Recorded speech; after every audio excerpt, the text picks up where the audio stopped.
Tout commence par une ascension, jusqu'à 900 mètres d'altitude, où Notre-Dame-du-Roc surplombe toute la ville. Y monter a toujours été une tradition. J'y monte depuis très longtemps et j'ai le souvenir de ma maman qui est montée à plus de 90 ans. Elle est toujours montée ici. On rencontre toujours du monde qui monte, même en plein hiver, il y a toujours du monde qui monte à Castellane. Les habitants redécouvrent enfin leur chapelle, après 1 an et demi de travaux qui révèlent de nombreuses surprises.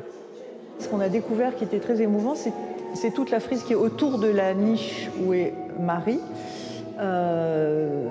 qui donc était un décor auquel on ne s'attendait pas du tout et qu'on a conservé presque intégralement en le réintégrant donc à l'aquarelle, en remettant un petit peu les couleurs. Oubliez les fissures au plafond et les infiltrations. Ici, tous les murs ont été restaurés. On a refait des enduits traditionnels à la chaux dressés à la main en 3 couches, avec une finition plutôt serrée pour avoir une texture de badigeon après assez lisse.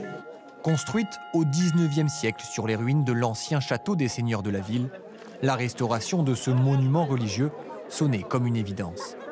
Il est venu le temps de valoriser son patrimoine, mettre en valeur son histoire. Et c'est à ce moment-là que les crédits ont été débloqués pour restaurer l'église Saint-Victor, entre autres. Quand l'on sait d'où on vient, c'est plus facile pour savoir où l'on va, c'est tout le sens de l'histoire. Béni et plus solide qu'avant, Notre-Dame-du-Roc veille à nouveau sur Castellane, comme pour inviter fidèles et curieux à tenter l'ascension, et pourquoi pas dès ce week-end pour les Journées du patrimoine.